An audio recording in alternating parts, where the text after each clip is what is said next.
Memória Petrobras, depoimento de Paulo Aquino, entrevistado por Márcia de Paiva. Rio de Janeiro, 22 de março de 2007. Realização Museu da Pessoa.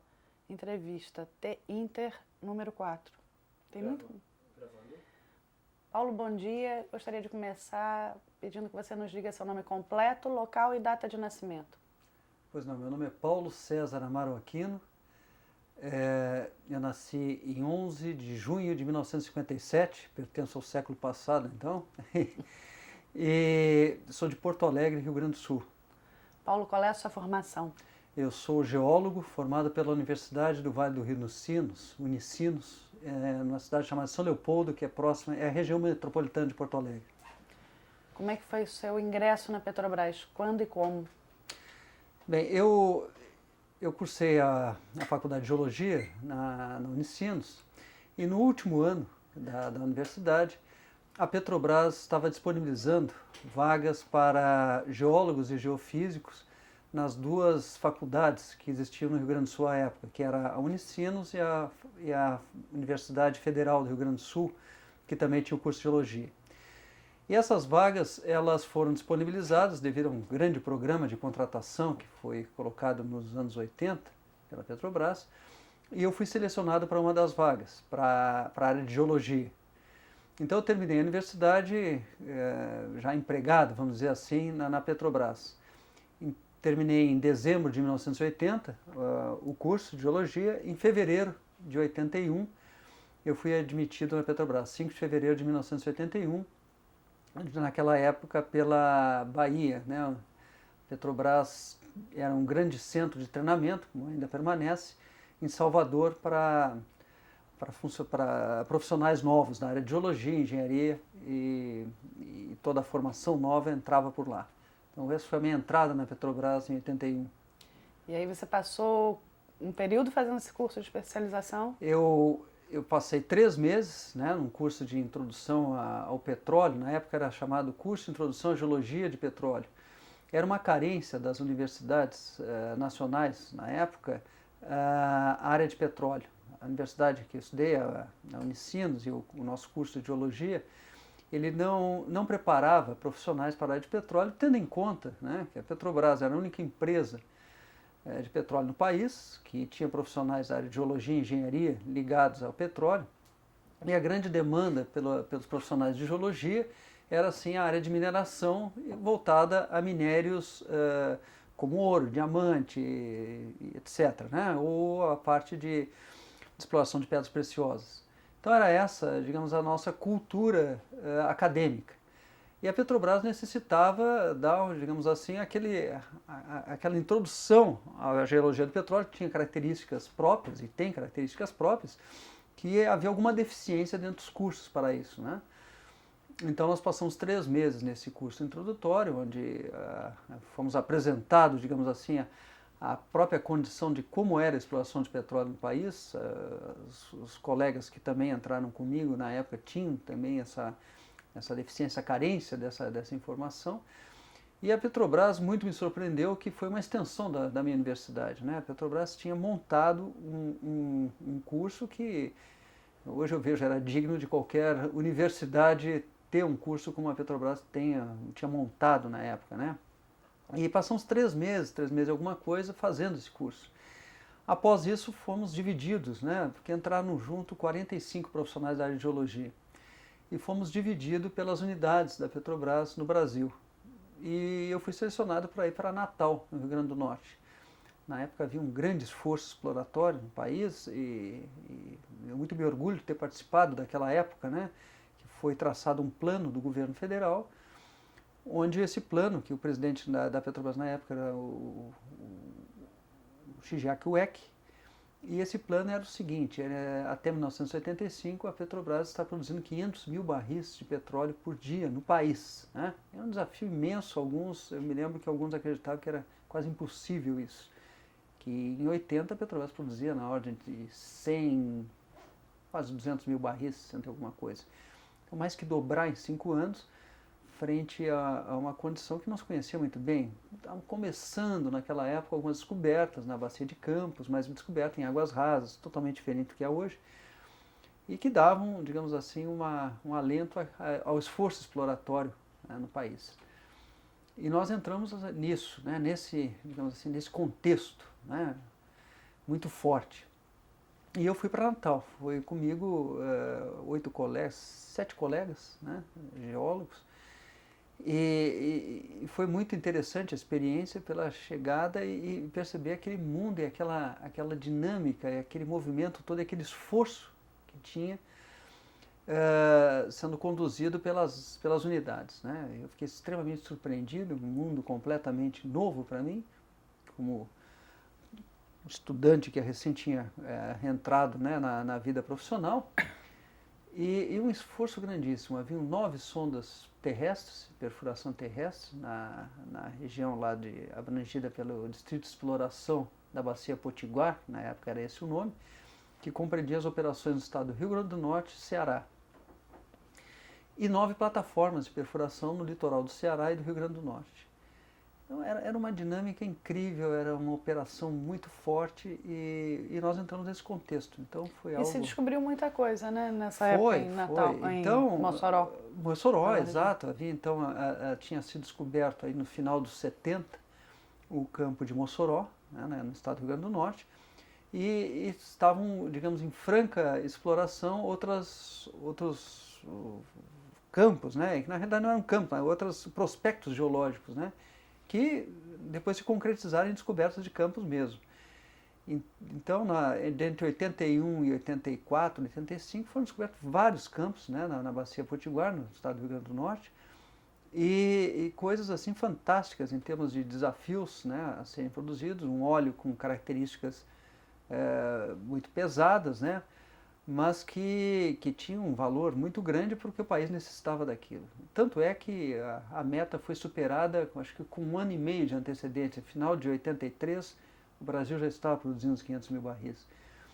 Mas foi uma grande lição para nós todos, né, que o investimento em pessoas, o investimento na formação das pessoas deu uma resposta muito rápida ao país, né, e a própria Petrobras, e essa massa de profissionais novos chegando, a empresa soube estar estruturada para recebê-los, né, e colocá-los aí digamos, na vida profissional em si. Então esses distritos cresceram muito. Eu me lembro, o Rio Grande do Norte, eu tinha uma operação desde os anos 70, mas acho que no final de 1980, que foi construída uma sede, etc., começou a se estruturar efetivamente. Então era um distrito novo de exploração, assim como de produção, como era Macaé, na época que tinha sido migrado de Vitória para Macaé, devido às descobertas que tinham começado no litoral do Rio de Janeiro, né? E em terra, a região lá do Rio Grande do Norte ainda é a maior produtora?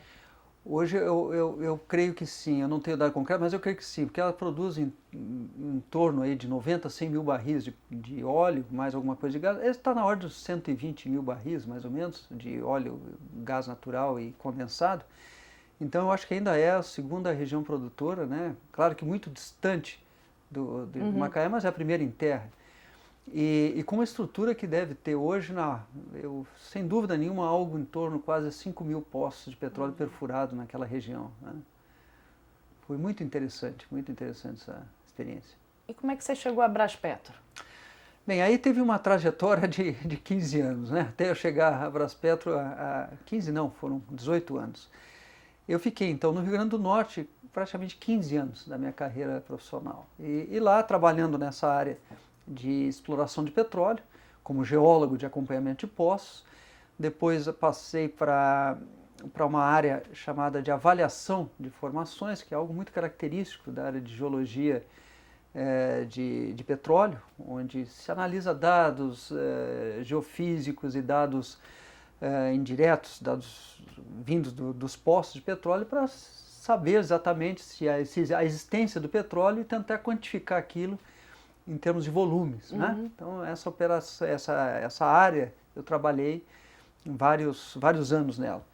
Posteriormente eu assumi uma gerência setorial que respondia pela geologia de desenvolvimento dos campos de petróleo, né? Ainda em Natal. Ainda em Natal. E em 95, houve uma reestruturação de toda a área nacional, sendo extintos os antigos departamentos, que eram o departamento de exploração, departamento de perfuração e produção, e juntaram numa nova configuração, uma nova estrutura, né, de organização e gestão chamado EIP, que é a exploração e produção, e a perfuração em si passou a integrar essa cadeia, mas não mais com um departamento fora, né, um departamento autônomo, vamos chamar assim.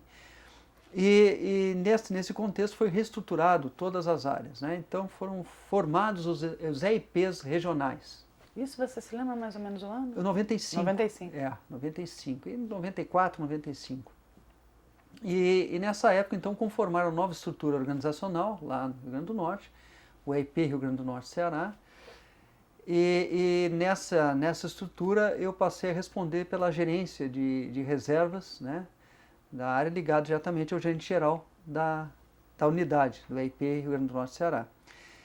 E foi também uma experiência muito importante na minha vida profissional, não só pela ascensão gerencial, mas pela nova conformação de estrutura organizacional, que demandou um esforço muito grande até chegar nas áreas mesmo, né, onde produção, etc. E foi um passo muito importante. A empresa se modernizou em termos de gestão, ela estando muito mais, vamos dizer, alinhada aos movimentos internacionais que estavam indo nessa direção. Eu acho que integrou muito mais as atividades, né? As cadeias efetivamente operacionais ficaram mais integradas, mais visíveis e mais, digamos assim, uma forma mais própria de se administrar e perceber as necessidades e resultados operacionais. Eu acho que foi bem levado para esse tempo. Bem, então, em 96, em 1996, junho de 96, eu fui convidado a assumir a gerência geral da exploração do EIP da Amazônia, o antigo EIP AM, cuja sede é em Belém e as atividades eram todas na bacia amazônica, né, cujo principal ativo de produção ainda permanece sendo as operações no Urucu, né. Então eu fui para lá e assumi em 1º de julho de 1996 essa gerência geral. E aí sim foi, digamos assim, um marco na minha carreira pessoal, profissional e pessoal mesmo, né? Porque eu, depois de sair do Rio Grande do Sul, passar um tempo em Salvador e viver 15 anos no Rio Grande do Norte, fui para a Amazônia, que era um mundo completamente diferente, né? Quer dizer, algo que só as pessoas que viveram lá e que vivem sabem, eu acho que é da grandiosidade, da diversidade e o que é se trabalhar na indústria do petróleo numa região como aquela. Foi algo também extremamente gratificante e um projeto assim que eu me orgulho de ter participado do projeto e vê-lo como está hoje. É algo que realmente é um orgulho da Petrobras, né? Fazer esse tipo de investimento e colher depois esses resultados. Então, em 96 eu fui para Belém e o Urucu estava numa fase que estava terminando o desenvolvimento dos poços, né? Ou seja, a perfuração dos poços, dos campos que formam, digamos, a grande província petrolífera do Urucu, e tinha sido aprovado pela diretoria da Petrobras o projeto de colocar as plantas, né, de processamento do gás natural, onde eram retiradas as frações mais pesadas do gás e injetado esse gás, estando ele já preparado, digamos assim, essa planta, etc., para exportação futura, quando o projeto de venda desse gás do Urucu para o mercado de Manaus e Porto Velho estivesse, digamos assim, já conformado, né? E começamos a implantar esse projeto, um projeto grandioso de colocação de todos os equipamentos, operacionalmente levar para a Amazônia isso, implantar e efetivamente aquele polo do Urucu se transformar simplesmente numa região ou num local onde o petróleo e o gás eram processados e ficavam ali, parte era injetada e a outra parte queimada, transformar aquilo num polo, né? E um polo, quando eu falo polo, a palavra é bastante ampla do ponto de vista operacional, porque hoje se processa todo o gás natural lá, mais de 6 milhões de metros cúbicos por dia, e se reinjeta e estamos prontos, digamos, para exportá-lo para a venda, né? Exportá-lo, que eu digo, para o mercado de Manaus, Porto Velho. E na mesma época, como já estava andando, mas estávamos no início das negociações com os governos, tanto do estado do Amazonas como o governo de Rondônia, para viabilizar a venda disso. Do gás. Do gás natural. Então foi uma excelente oportunidade de aprender, né? Eu acho que aprendi muito do ponto de vista profissional e de conhecimento daquilo e ao mesmo tempo lidar com uma operação no meio da selva. Pois é, isso que eu queria também explorar um pouco. E foi algo fenomenal. Você pegou começando, né? Então ainda bem... Bem no início aquilo, não no início exploratório, mas no início da atividade, vamos chamar assim, operativa de viabilizar, né, a venda desse gás e a produção maior do óleo. Pra você ter uma ideia, no início nós produzimos óleo, o óleo todo ele era transportado por barcaças, né, até Belém e depois vinha para as refinarias. Um dos nossos grandes clientes é a refinaria Landulfo Alves em Salvador, né? Sair do Urucu, chegar em Salvador, você havia balsas, etc. Uma operação assim, impressionante. De logística... Fenomenal.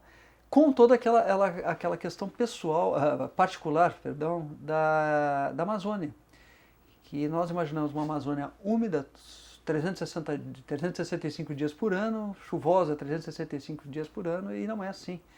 A seca na Amazônia é algo de 1 mês, 2 meses, mas ela é uma seca que se percebe assim é muito impactante, porque os níveis de rios chegam a baixar 15, 18 metros, né? E quando esses rios baixam assim, o único transporte viável lá, fora o avião, que são as balsas e os barcos, eles não podem trafegar porque não tem calado os rios. Então é uma operação de guerra, ela tem que ser bem trabalhada para que os períodos de seca, os períodos que os rios secam, sejam colocadas as atividades de construção, atividades operacionais que não demandem transporte. No período de chuva, essas operações de engenharia, de construção, etc., diminuem muito, e a de transporte, sim, se viabiliza. Então é uma logística muito particular, e isso eu aprendi lá, né, vivi lá. Ao mesmo tempo, essa atividade na Amazônia impactava muito do ponto de vista do conceito ambiental, do conceito de preservação, né? E quando vimos o investimento, que era da ordem de 700 a 800 milhões de dólares na época, que era efetivamente construir o polo, no coração, no seio da selva amazônica, né? Mexendo com petróleo, algo que, por natureza, é uma indústria que impacta o meio ambiente, né? De forma negativa. Como trabalhar aquilo? Foi quando nós percebemos que nós tínhamos que estar capacitados para aquilo, e uma capacitação que tínhamos plena consciência que a Petrobras nos oferecia, mas ela não podia ter o aval simplesmente da Petrobras, né? Parte integrante, parte interessada no processo. Nós tínhamos que mostrar nossa capacitação como Petrobras, porém atestada e reconhecida de uma forma externa.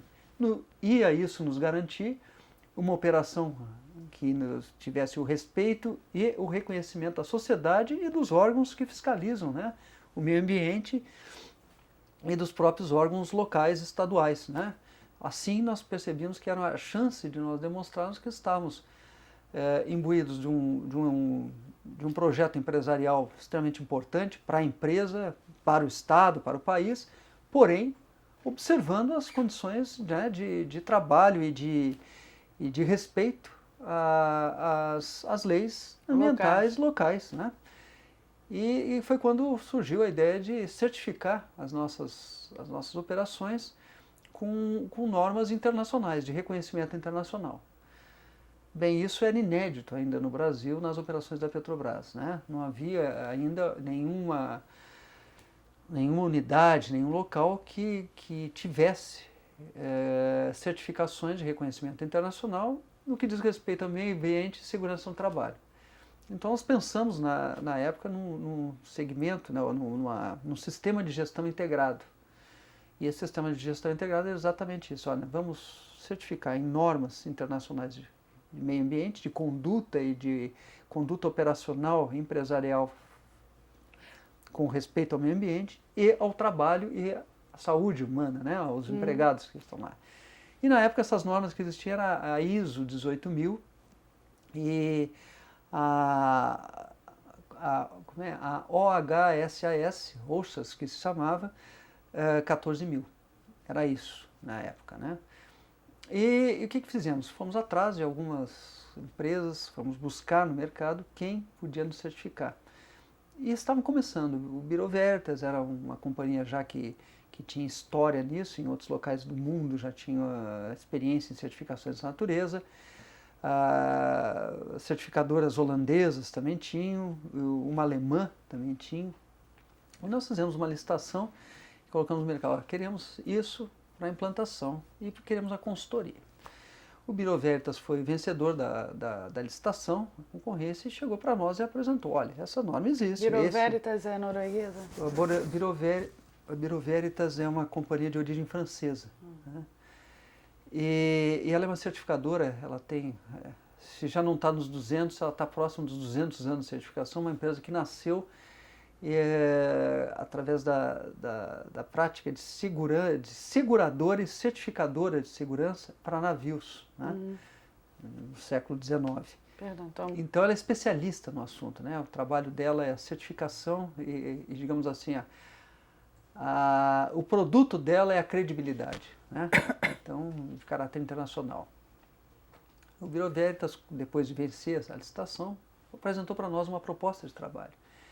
E essa proposta previa, olha, vamos trabalhar aqui, etc e tal, fazer isso, e num prazo de 2 anos e meio, vocês estão preparados, né, para, digamos assim, se candidatarem à certificação. E o interessante é que o grupo nosso lá colocou o desafio, não, nós não podemos esperar 2 anos e meio, porque esse projeto daqui a 2 anos ele vai estar pronto, né? E o projeto pronto não me interessa certificar, eu tenho que me certificar para estar construindo o projeto e mostrar que eu vou construir um projeto onde o licenciamento ambiental, onde todas digamos assim, as licenças que eu necessitar para essa implantação, seja antes, né? Porque senão depois não tem como fazer. Então nós precisamos disso no máximo em 1 ano. E eu me lembro que os auditores, os especialistas colocaram muito bem, olha, isso... Não vou dizer que não é possível, não é impossível, mas vocês vão dar um passo muito grande e vocês não estão preparados, porque não existe ainda essa cultura. E nós assumimos isso, olha, nós vamos delimitar aqui o prazo de 1 ano e o nosso contrato será por 1 ano. Se nós não conseguimos cumprir, nós vamos, né, arcar com um novo contrato, com custos maiores, seja o que for, é uma decisão gerencial que nós vamos tomar, mas nós vamos precisar disso por uma questão não de pioneirismo, uma questão de necessidade a responder com os resultados previstos no projeto. A cada atraso, né, o comprometimento em termos financeiros, em termos de produção, iam aparecer, né, a sensibilidade a essas questões era muito alta no nosso projeto. Foi quando em 11 meses nós nos certificamos. Né? Então foi uma mobilização, algo assim que, por isso que eu digo que foi uma experiência pessoal muito grande. Eu sei que uma das características do empregado Petrobras, né, é a sua, digamos, a sua necessidade, a sua motivação a vencer desafios. Mas um desafio daquele tipo, que não era um desafio como construir algo, né, material, seja o que for, e sim algo mais do aspecto empresarial e de mudança comportamental, eu não esperava que os nossos colegas respondessem dessa forma. E foi uma mobilização assim fantástica,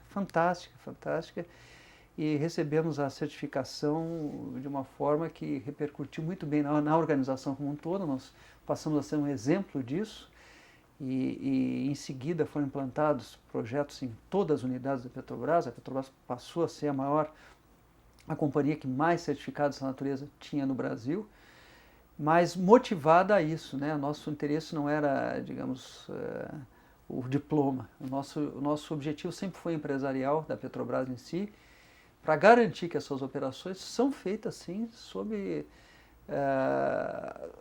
a égide, né, de toda a legislação e buscando sempre melhorar algo, né? E isso foi interessante, porque depois da certificação, vem um outro desafio, né? Isso nós conseguimos essa certificação, eu acho que em 1998, final de 98, eu não me recordo bem se 97, 98, acho que foi 97. Final de 97, início de 98. Depois vinha as auditorias semestrais e anuais de manutenção da certificação. Essa sim era, digamos assim, a nossa maior preocupação era a manutenção. Porque já nós sabíamos, olha, ganhar o certificado, vamos chamar assim, a gente arrumou a casa. Agora, manter a casa limpa, a casa ajeitada e funcionando baixo ou sob aquelas condições era o grande desafio. Isso exigia que a cultura tivesse sido absorvida e que as pessoas comportalmente, né, elas se vissem aquilo, respondessem aquilo. E até hoje mantém as certificações, né, a unidade na Amazônia e todas as outras, exatamente pela mudança comportamental que foi isso. Foi muito incorporado e faz parte do processo de administração da companhia isso hoje. Então foi algo assim muito bom, muito gratificante pertencer àquele grupo, eu participar daquele grupo que fez esse trabalho fantástico, né, de certificação, etc. E construir aquela grandiosidade que é esse projeto no Urucu, hoje eu acho que referência no Brasil, claro. E no mundo, né? E no mundo, né? Várias empresas de outros países falam e gostam, e querem conhecer e conhecem, né, as operações no Urucu como sendo operações que sirvam de exemplo e benchmarking a projetos dessa natureza em áreas semelhantes, né? E aí de lá, depois que você foi para a área internacional? Aí em 99, né, eu fui convidado para vir para Braspetro, ainda era Braspetro na época, e assumir as operações na Colômbia. Então eu vim em julho de 99 eu vim para Braspetro, fiquei final de julho mais ou menos até em agosto também aqui na Braspetro, no Rio de Janeiro, me integrando às operações da Braspetro, como era a Braspetro, e aí, a partir de 1º de setembro eu assumi a gerência geral da unidade, que na época não era chamada Unidade Colômbia não, na época era chamada Braspetro Colômbia, e fazia, na época tinha 8 meses, mais ou menos, ou 9 meses, que a Braspetro Colômbia, né, tinha sido incorporada uma outra empresa, Petrobras Colômbia, que tinha comprado os ativos e toda a companhia Lasmo Oil, que é uma companhia inglesa que tinha suas operações na Colômbia, e resolveu sair da Colômbia e foi ao mercado vender. A Petrobras foi vitoriosa na oferta, né, e comprou essa outra companhia. E ela comprou através da Petrobras Colômbia, e na realidade eram duas companhias, uma só, mas duas companhias do ponto de vista legal, né? Então essa era a companhia que tinha lá, com características, né, muito interessantes também para a época, né? E tinha lá desde quando, que eu só também queria entender uma parte. A Colômbia foi o primeiro país que a Braspetro, né, começou a atuar. Ela tem uma parada e depois volta? Eu queria entender também A Petrobras, na realidade, a história internacional da Petrobras, ela foi motivada pela condição na época, né, nos anos 70, pela primeira, antes da crise de petróleo, 70 mais ou menos, a Petrobras começou a se posicionar com, por exemplo, um forte investimento interno, etc. Ela queria ter o conhecimento de como é que as companhias de petróleo trabalhavam, como é que as companhias de petróleo internacionais, as grandes companhias, elas faziam, né, o negócio de petróleo em si. Porque nós não tínhamos, primeiro, a experiência, e no início dos 70 também, a Petrobras não tinha, digamos assim, o conhecimento. Ela pensava, né, ela estava desenvolvendo o conhecimento interno do ponto de vista geológico, né, das nossas bacias sedimentares, do potencial petrolífero das nossas bacias, mas não tinha o conhecimento do real potencial. E ainda tínhamos uma forte influência que nos anos 60 havia sido... pelo menos havia a ideia de que o Brasil não era um país onde poderia ter muito petróleo. Então, nos anos 70, início dos anos 70, olha, nós temos que também aprender como é que isso faz, como é que as empresas internacionais fazem, como as empresas grandes fora fazem, e vamos fazer isso através de um braço fora, né, e conhecer. Mas então, mais essa é uma das razões para a criação da Braspetro. Da Braspetro. Era conhecimento, adquirir conhecimento, quase que, não sei se o termo é mais adequado, mas quase com uma espionagem no mercado. Como é que o mercado se comporta fora do Brasil? Já que nós exercíamos o monopólio em nome da União, e esse exercício do monopólio nos colocava numa condição muito particular, muito doméstica, né? Então, vamos ver como é que é isso aí fora. Essa era a motivação internacional. E começamos dessa forma mesmo, muito tímidos, né, e buscando alguma coisa onde é que se tinha. Na época, na América Latina, a Colômbia já tinha aberto o seu mercado ao petróleo, às empresas estrangeiras, e foi a primeira operação da Petrobras, né? Fomos para lá, muito pequenos, associamos com companhias locais, etc., para ver, olha, como é que é isso de sócio? Eu não quero nada de grande aqui, eu quero é conhecer, quero ver como é que é isso. E começou isso em 72. Em 76, mais ou menos, 75, 76, por uma questão aí até de governo em si, o país começou a se aproximar mais dos países do Oriente Médio pela questão do abastecimento de petróleo, né? Então aquela era a nossa maior fonte de suprimento para as nossas refinarias. E aí vocês saíram da Colômbia também? Aí o que foi feito? Foi feito o seguinte, olha, nós com esse objetivo de aprender, conhecer, etc., aqui na Colômbia em si não adianta. E os recursos eram limitados para isso, muito limitados, né? Olha, experiência nós vamos fazer uma coisa de uma forma diferente. O que nos interessa é conhecer mesmo o potencial brasileiro e a gente ver as nossas grandes fontes supridoras, que no caso começou a ser o Oriente Médio. Então o recurso da época foi desviado, né? Foi colocado nessa outro lado, Iraque, né? E aqueles países do Oriente, onde já havia grande comércio, né? Na época nós tínhamos a empresa de trading nossa, que era desculpe, me fugiu o nome, né? Mas a Petrobras fazia trading também, muito motivada a produtos brasileiros levar para o mercado. A Interbras, perfeito. Então a Petrobras levava os produtos nacionais, seja eles quais forem, para lá e petróleo era a moeda de troca. Então fomos também conhecer um pouco isso e levar o nosso expertise, nosso conhecimento e aprender lá. Quando fomos para a Líbia, fomos para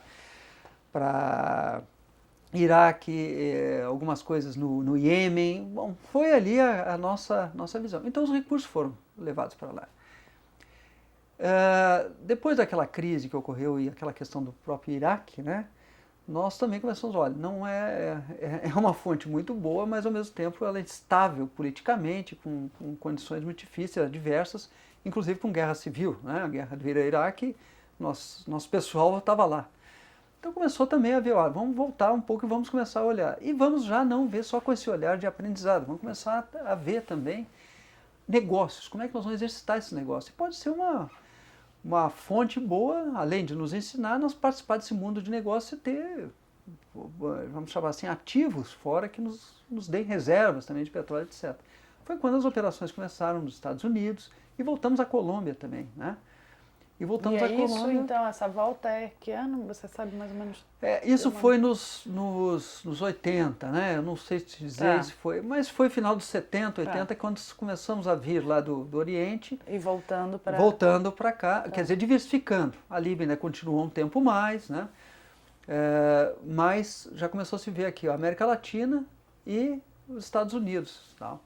Os Estados Unidos era assim, aí foi uma motivação muito forte também para o aprendizado, né? O mundo, o petróleo é do mundo inteiro, mas o conhecimento está nos Estados Unidos, nós temos que estar lá também. E na América Latina começou a se ver Equador, né, que na época tinham descobertas interessantes de óleo, o Peru, a Colômbia em si, a Venezuela era um mercado fechado, né, para nós, não poderíamos. A Argentina nós começamos também, né, e a Argentina tinha, digamos, era o grande país produtor aqui, e começamos a ver as oportunidades de estar lá também e participar um pouco.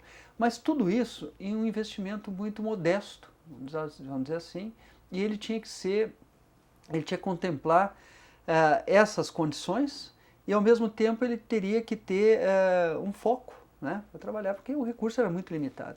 Foi quando nós estivemos na Colômbia novamente, e a Colômbia começou a se demonstrar como um país de um crescimento, um potencial exploratório muito grande.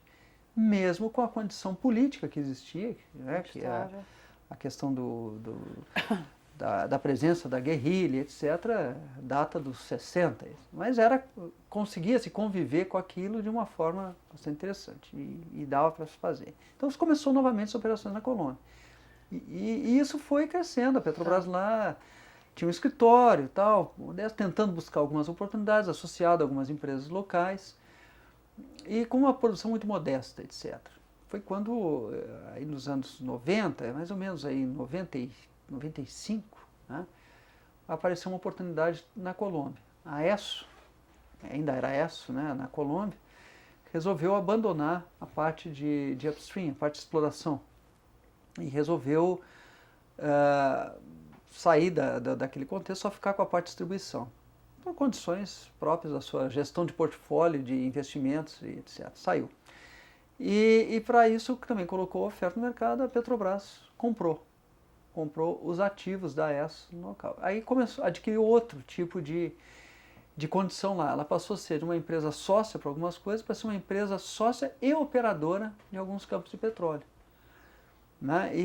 Então mudou o contexto, os empregados da ESSO passaram a ser da Petrobras, quer dizer, dos 15, entre menos de 20 certamente, mas funcionários que eram da Braspetro passou a ter uns 40, né? Quer dizer, mais que triplicou o seu número de empregados vindo essas pessoas da ESSO, que adicionaram uma cultura diferente, que deram outra vida à empresa. Né? E eram funcionários locais ou eram também eram funcionários locais, os estrangeiros na Colômbia, né, os americanos, etc. Também voltaram e ficaram mais os empregados locais.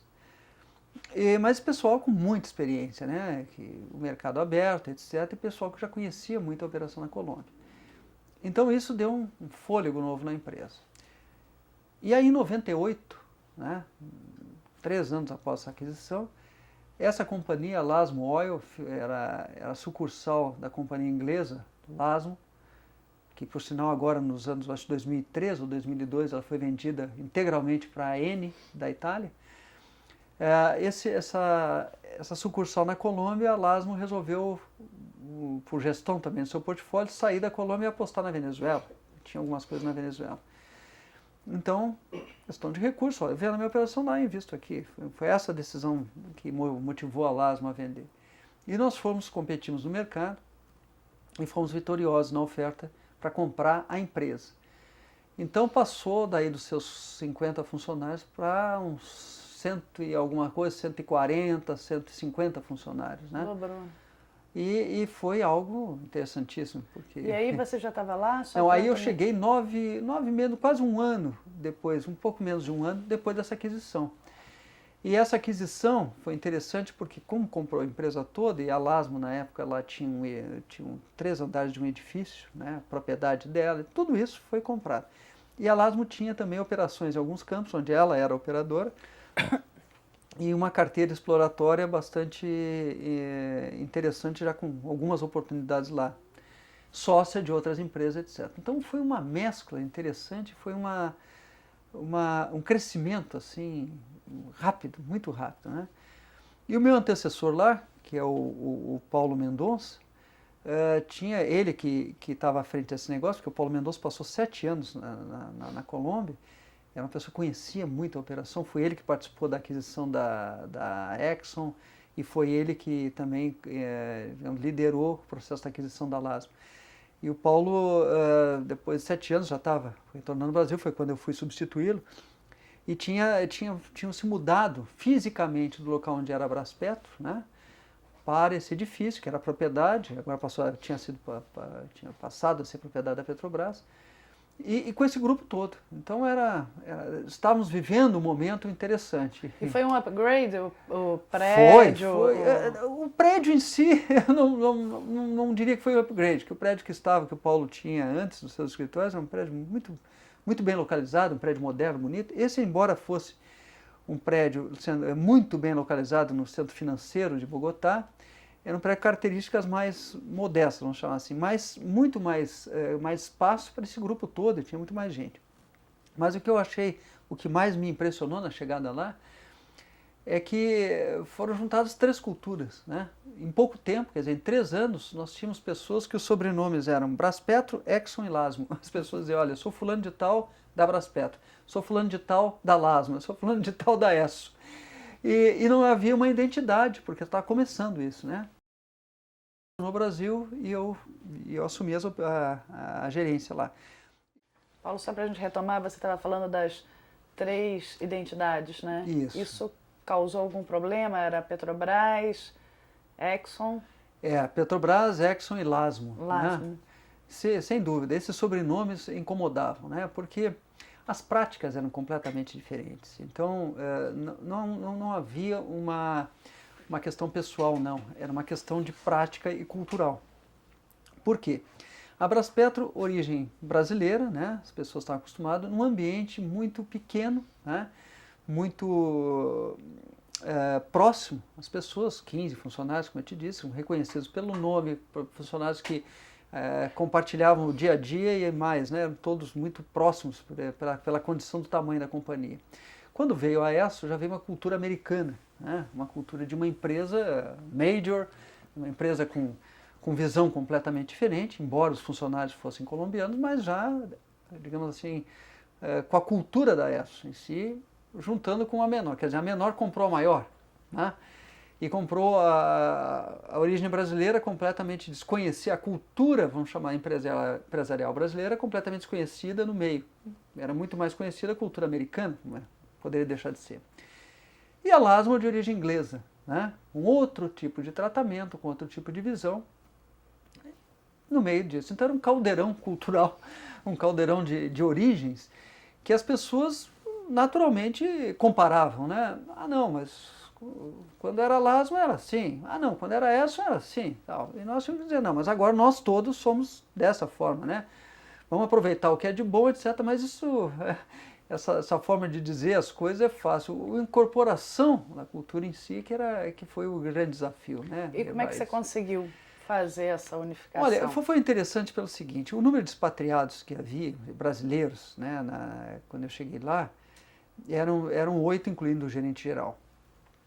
E com esse crescimento, era natural que nós precisávamos de algumas especialidades e precisávamos até levar um pouquinho da nosso conhecimento, né, brasileiro, aqui das nossas operações, para lá, não no sentido de que eles não soubessem fazer o auxílio. Nós tínhamos um potencial muito grande que era mais fácil você trazer da sua origem, né? Um especialista da Petrobras, que a gente sabia onde encontrá-lo, com quem falar e o domínio da língua e da nosso conhecimento técnico, do que eu contratar no mercado um profissional que vinha me fazer uma operação para freelancer ou alguma coisa dessa natureza. Vou atender tal problema que você tem e depois vou embora, etc. A minha ideia era que, olha, eu preciso trazer profissionais que fiquem, participem desse negócio aqui e tragam um pouco como é que nós fazemos lá, etc. E comecem a gente formar aqui essa forma da Petrobras trabalhar. Então nós subimos ali em um ano e pouco para 12. Quando eu saí de lá, tínhamos 12 expatriados, incluindo a mim. Você ficou quanto tempo lá? Eu fiquei 5 anos e meio, né? Um bom tempo. Mas um bom tempo. Agora, esses 12 expatriados, frente a um total de 180 funcionários próprios, com mais uns 120, 130 contratados. Então, de 300 e alguma coisa empregados, 12 só brasileiros. E o desafio foi fazer o seguinte, né? Era dizer, olha, nós somos brasileiros, sem dúvida pela proprietária da companhia que é brasileira, mas nós somos colombianos pela operação. Então, o nosso trabalho do corpo gerencial lá foi através do seguinte, olha, vamos aproveitar o que é bom de cada origem aqui, mas nós somos colombianos todos, né? Nós vamos nos unir pelo espírito colombiano, que é a grande massa de pessoas, e nós estamos no país. E vamos transformar a empresa, não mais fulano daqui para lá, nós somos Petrobras. E essa ideia de Petrobras, ela digamos, teve um sucesso, né, em si, porque a Braspetro, em 2000, 2001, foi absorvida pela Petrobras, né? Foi criada a diretoria internacional, a diretoria de negócio internacional, e a Braspetro foi extinta, né, como Braspetro. Então, a força da organização, do peso Petrobras, pôde ser levado às pessoas, entendeu? Então, isso foi um grande, porque se eu continuasse, ou se eu estivesse suportado pela Braspetro, que era uma sucursal da Petrobras, era algo talvez, que é a Braspetro no mundo, né? Enquanto que Petrobras no mundo passou, a companhia vinha ao longo dos anos conseguindo prêmios pela sua tecnologia de águas profundas, pela sua projeção, pela sua expansão. Então isso foi muito forte e isso que nós associamos junto para os empregados perceberem. Então, nós temos aqui que associar o nosso sobrenome agora Petrobras em si, porque é essa companhia que está nos trazendo. E uma coisa que me facilitou muito, que me ajudou muito, eram as práticas de gestão que a Petrobras tinha, quer dizer, desde os anos 90, quando se estabeleceu que a Petrobras ia usar o modelo do PNQ, do Plano Nacional da Qualidade, como seu modelo de gestão, etc. Tudo isso já tinha sido desenvolvido, eu usei muito isso na Amazônia, era a diretriz, digamos assim, que a diretoria nos colocava como o processo de gestão ser suportado e segundo o Plano Nacional da Qualidade, nós levamos para lá também. Então, várias coisas eu trouxe do Brasil para a Colômbia, levei do Brasil para a Colômbia, e tentando colocar essas pessoas. E as pessoas responderam muito bem. Responderam porque se sentiram, né, motivadas a assumir uma nova cultura, algumas práticas que desconheciam, né, desconheciam por uma questão própria de que as operações que eles participavam eram operações onde as pessoas, os grupos na época, tentavam, olha, vamos maximizar o valor econômico só, e se o negócio não estiver muito bom, eu caio fora. Uhum. E nós levamos a ideia de, olha, a Petrobras não está a Colômbia, nem está, ela não faz investimentos nos países de forma a serem investimentos de curtíssimo prazo, visando somente a sua rentabilidade ou a maximização do capital empregado no seu retorno como lucro imediato e depois não quero saber, né?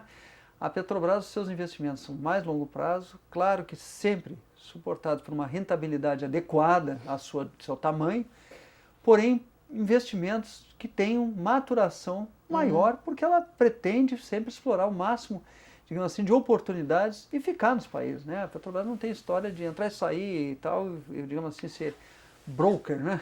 Vou pegar um ativo aqui, explorar o máximo e cair fora. Não, eu vou procurar o ativo e adicionar mais ativos, mais oportunidades à minha carteira de investimento. Era essa a nossa visão. E isso ajudou também. Ajudou muito, né? Porque as pessoas pensavam que estavam lá e iam sofrer um novo processo, digamos, de venda. Né?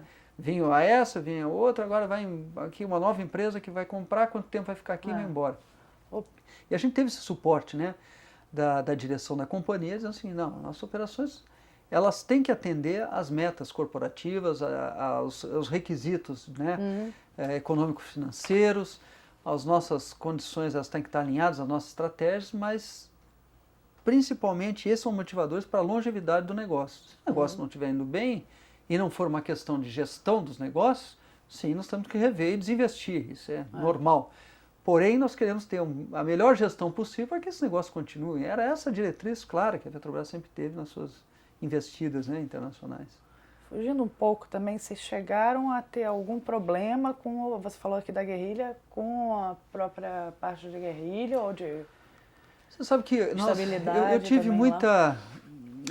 eu digo que é um misto de sorte, né, e talvez ali a gestão dos nossos processos que facilitou muito esse processo, essa condição. Nós nunca tivemos, né, quer dizer, na história da Petrobras teve um ataque, logo que ele comprou os ativos da Lasma, um poço foi colocada uma bomba na cabeça do poço, né, onde produz, mas sem consequências maiores, etc. Foi só um susto. Foi um susto. E isso foi logo que adquiriu a Lasma, foi em 98 ainda, não havia chegado. Mas depois disso, nós estabelecemos uma estratégia que o Paulo Mendonça, antes de eu chegar, também já tinha e estava começando e colocando ela em vigor, foi uma grande aproximação com as forças, vamos chamar assim, legais do país e se aproximando muito dos governos estaduais, do governo municipal e do governo nacional, né?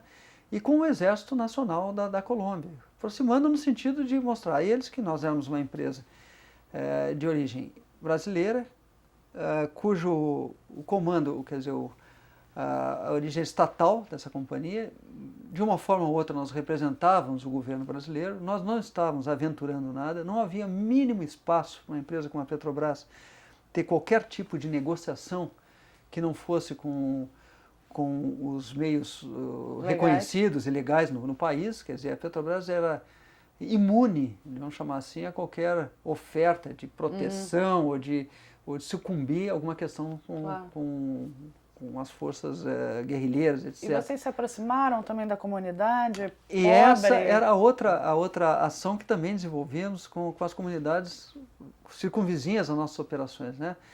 E também uma prática muito forte que nós colocamos lá, que foi a seguinte: a nossa ação não era assistencialista. sem crítica e sem citar nenhuma empresa, mas muitas empresas, até pelas suas origens europeias, né, ou americanas, que fosse, elas pensavam que, quer dizer, sem conhecer o contexto da América Latina, a realidade da América Latina, a visão que vinha muito era da necessidade imediata. Então, as práticas muitas vezes eram assistencialistas, né? Então, doações. havia uma ação dessa norte. Para construir uma escola? Tá bom, construa a escola para você, fim, o problema acabou, é seu, eu não tenho nada a ver. E nós conhecedores, até pela nossa experiência no Brasil como um todo, né, da condição, a nossa relação com a sociedade, nossas relações com a responsabilidade social, que na época não tinha esse nome lá, mas já se praticava, era uma relação muito mais de circunvizinhança e de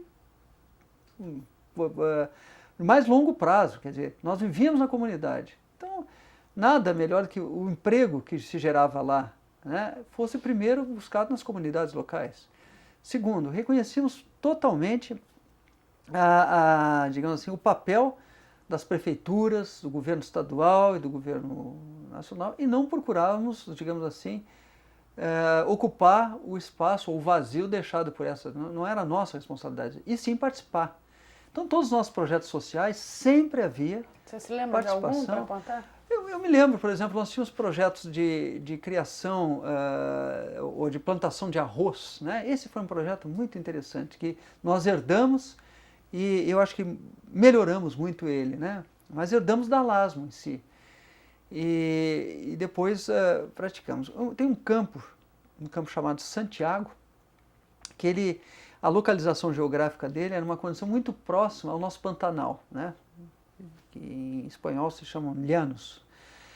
E é uma região que fica alagada durante 6 a 8 meses por ano, e depois é uma região que plantam muito arroz lá. E nesse campo de petróleo, a produção de petróleo, ela vem com muita água junto, né? E o que se fez? Esse projeto é o seguinte, o descarte dessa água, se você pegar essa água e novamente reinjetar nos poços, o custo era muito alto. Então essa água tem que ser descartada para o meio ambiente. Para ser descartada tem que obedecer condições, né, padrões. E descartávamos uma condição padrão. Colocávamos no ambiente, em córregos, etc. Né? E surgiu a ideia do seguinte, olha, aqui tem as comunidades vizinhas, as cidades próximas aqui, e existem áreas aqui de plantação de arroz, que o negócio da Petrobras não é arroz. O negócio da Petrobras é descartar essa água, mas de uma forma conveniente, não é simplesmente jogar. Então nós começamos a tratar, cada vez melhorar mais. Estávamos assim muito abaixo dos níveis permitidos de partículas de petróleo e outras características físico-químicas, né, que eram obrigadas a gente a cumprir. Nós estávamos muito abaixo disso, quer dizer, era totalmente compatível com o descarte. E compramos, né, ajudamos as comunidades, as cooperativas locais a adquirirem áreas aí próximo. E com a irrigação promovida, quer dizer, uma irrigação perene e assessorada por agrônomos dessa água, essas plantações tinham uma produtividade muito maior do que simplesmente passar o tempo lá da sequência natural, né, de cheias ou não. E essas aí foram a comunidade, uma cooperativa que se formou lá, tinha produtividade altíssima de arroz. Esse arroz, a gente tem que dizer, esse arroz é Petrobras, né? Porque o arroz que nós ajudávamos nas comunidades, todo ele era comercializado por essas comunidades, né? E era uma fonte de renda ótima para eles. E nós ajudávamos, quer dizer, a nossa participação era a contratação do agrônomo, da manutenção, assegurar de que a irrigação era perfeita, a questão das curvas de nível, né, etc., tudo lá para manter a produção. E, ao mesmo tempo, investindo em projetos, junto com essa cooperativa, de educação infantil. Então, a nossa parcela, além da assessoria agronômica, de fornecer, né, o suprimento, etc., a nossa parcela também era na formação da manutenção de escolas pela cooperativa, com o intuito de colocar todas as crianças na escola, estarem enquanto os pais trabalhavam, etc., e assessorar, digamos, participando junto com a prefeitura local, que ela sim, aí a cooperativa vendia, a prefeitura tinha, nós éramos participantes e não os líderes da coisa, embora a nossa participação financeira e participação, digamos assim, tecnológica era nossa. Mas nós não queríamos que isso fosse creditado à Petrobras, e sim como uma ação integradora, quer dizer, nós fazíamos parte disso. Tínhamos outras também ações com cooperativas de produtores de de queijo e etc., onde nós investimos ali, mas as escolas patrocinadas por essas cooperativas tal, éramos nós que estávamos incentivando e patrocinando o projeto, mas que tivesse a escola junto. Estradas, etc. Nós nunca fizemos uma estrada onde a Petrobras foi, olha, 100% aqui entregue o presente da Petrobras que fez. Não. Nós usávamos a estrada, quer dizer, as características tinham que ser as melhores, nós bancávamos, digamos assim, o custo superior, porém, com participação do Estado e da Prefeitura, porque eles já haviam previsto nos seus projetos, né, de governo isso. Então a comunidade, olha, o prefeito, o governador tem no seu projeto eleitoral, no seu projeto de eleição pessoal aqui, o asfaltamento de tal estrada. Bom, então a gente percebia que esse era um desejo, digamos, local e da comunidade em si, etc. Então, por que não nós estarmos junto com eles fazendo isso? Quer dizer, jamais nós chegamos lá dizendo, ó, vocês querem estrada, querem colégio, querem posto médico, o que vocês querem? Escolham. Não. Então, era o projeto do governo e sim que nós nos associávamos a ele e tal. Mas uma característica também muito interessante, porque com o contexto político da Colômbia, né, não nos interessava um projeto de marketing, não nos interessávamos nunca estarmos na mídia, etc. Porque dos anos de 99 a 2004 já melhorou um pouco, mas a 2002 por aí, a Colômbia sofreu muito, né, na sua condição de negociação com esses movimentos guerrilheiros, etc., onde houve um recrudescimento muito forte da guerrilha. Ela avançou muito, ela cresceu muito no país, com ataques terroristas, com uma série de questões. E o sequestro da senadora Ingrid Bittencourt, que até hoje já está sequestrada, que concorreu com o presidente Uribe, a primeira eleição dele, até hoje já está sequestrada, foi nesse momento. Então a guerrilha estava muito forte, não nos interessava aparecer. Por quê? Uma empresa petroleira, né, se diz lá, uma empresa que teoricamente tem, digamos assim, um produto que estava crescendo muito, com um valor muito grande no mercado. Por outro lado, sempre associado à exploração, né, do recurso natural do país. Então tinha toda uma conotação política e etc., que podia nos colocar numa situação ruim. Então, a prática era não aparecer, era low profile. E quem devia nos conhecer as nossas ações, isso é que foi interessante, era a comunidade e o meio, né, digamos, industrial que nos interessava para os negócios. E não está na mídia lá, no jornal, claro, etc. E interessante que essa política resultou muito bem, porque a comunidade nos reconhecia, éramos uma empresa querida, nós aferíamos isso através de pesquisas, etc. Como é que nós estávamos, e se nós estávamos inseridos, nossa preocupação era saber se nós estávamos inseridos na comunidade, de forma que a comunidade respeitasse a nós e nós não estivéssemos, digamos ali, perturbando a eles e sim participando da vida social deles. E as nossas opiniões, quer dizer, as pesquisas de opiniões demonstraram sempre isso muito bem. O que é o mais importante. É. Paulo, eu estou com o meu tempo também um pouquinho já apertado. Adoraria ficar aqui. Não, claro. Perfeito. Mas, enfim, queria te perguntar agora, tá? Você está ocupando... Eu sou o gerente geral de estratégia, planejamento e desempenho da área internacional. Queria que você me falasse também como é que foi também, estão vendo esse processo intensificado da internacionalização? Existe mesmo um esforço? Não, existe. Esse esforço existe. Quer dizer, a internacionalização da Petrobras, ela é uma Quer dizer, estratégia. um novo esforço. Né? É um novo, exatamente, é o que eu ia comentar com você. É um novo esforço, é uma estratégia que busca o futuro da empresa, né? A empresa, por mais que tenha uma produção doméstica, digamos assim, uma carteira de projetos domésticos, doméstico quando eu falo é Brasil, né? Eu acho que invejável, poucas empresas no mundo, eu acho que hoje detêm oportunidades de investimento e de retorno tão bons como a Petrobras dispõe no Brasil, mas o viés estratégico aqui é que isso não é para sempre, né? E a empresa ela só vai perpetuar os seus negócios, ela só vai continuar sendo Petrobras ao longo dos tempos se ela tiver, digamos assim, um movimento sem fronteiras, né? Ela crescer e se internacionalizar, que é a tendência natural. Eu vejo isso e participei disso na Colômbia muito ativamente e me orgulho por ter participado disso. A Colômbia elegeu, né, o governo colombiano elegeu a Petrobras como modelo de internacionalização para o seu negócio, né? A Ecopetrol adotou práticas nossas, né? Nós trouxemos aqui ministro de Minas, o presidente da Ecopetrol, etc. Foi criada uma agência de petróleo, à semelhança nossa, nós também participamos muito desse movimento lá, porque viram na Petrobras esse movimento muito bem sustentado e entenderam o seguinte: ser estatal não é empecilho para nada, o que precisa ser uma boa gestão, né?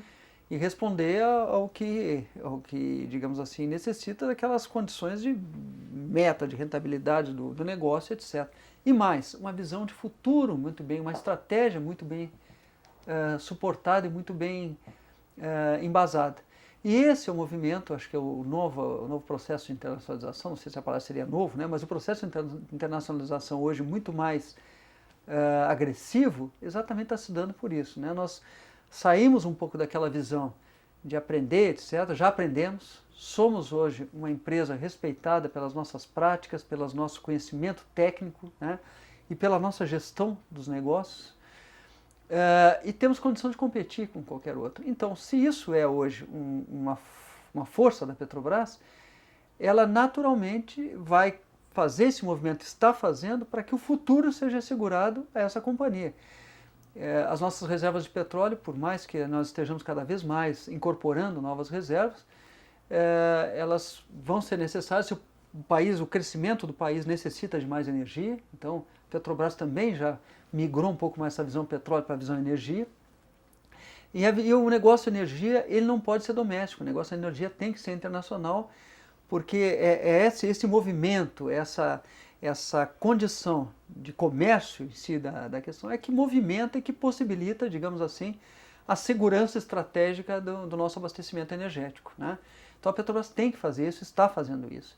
E está fazendo de uma forma muito agressiva. Ela está com algum foco? Tem algum Ela foco? Tem. Essa é uma questão muito interessante, né? Eu acho que no final dos 90, no início dos 2000, se costumava muito dar foco geográfico para as questões, né? Então se colocava, olha, o nosso foco geográfico é a África, né? Então várias empresas se movimentaram para a África, etc. Por quê? Porque as condições geológicas, contratuais, uma série de condições movia a indústria para lá. E nós fomos também nisso. Nós centramos um foco geográfico América Latina, Golfo do México e Oeste da África. E não foi simplesmente por questão. Óbvio que na América Latina nós tínhamos que estar e estamos por uma condição do peso da economia do Brasil e pela questão daí da nossa geopolítica, né? Um fornecimento energético para nós aqui vizinho é muito mais, digamos assim, seguro e possibilita um crescimento social, etc., muito mais vantajoso para todos. Golfo do México.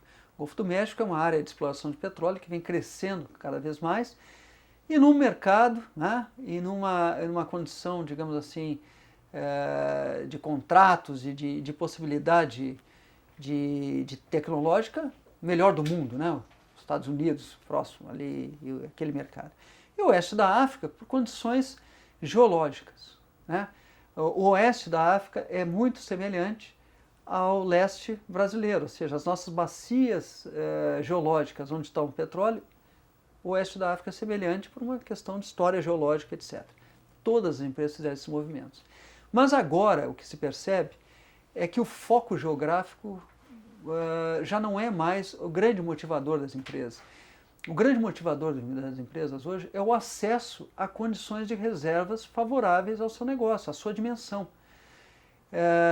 E o petróleo é um bem finito, cada vez a escassez de petróleo é maior, embora hoje está se produzindo cada vez mais, mas é natural que aqueles locais onde era mais fácil encontrar o petróleo já não estão mais disponíveis, né?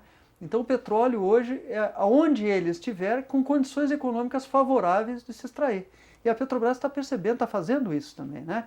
Então o foco da Petrobras hoje é a sua rentabilidade, aonde ela tem condições de competir, claro que respeitando ainda essas condições estabelecidas. Eu estou na África, estou no Golfo do México, etc., até porque o recurso para investimento ele não é também, olha, invista quanto quiser. Mas nós selecionamos as nossas áreas foco e estamos buscando oportunidades onde elas estiverem, competindo com empresas de igual tamanho, ou talvez não, mas maiores que nós, mas que reconhecem e veem valor nas nossas, né, operações E hoje nós competimos de igual para igual. Então a Petrobras hoje está diversificando as suas atuações. Veja bem, nós estamos países hoje como nós estamos na Turquia fazendo, né, exploração de petróleo. Vocês estão em quantos países, você sabe? Estamos da ordem de uns 20, entre 22 e 25 países, né? Com diversas características. Por exemplo, nós temos escritório na China, onde nós comercializamos petróleo e vendemos algum produto. Não temos exploração na China. Uma unidade de negócios. Não é unidade de negócio, é escritório de Petrobras. Estamos no Japão comercializando álcool também.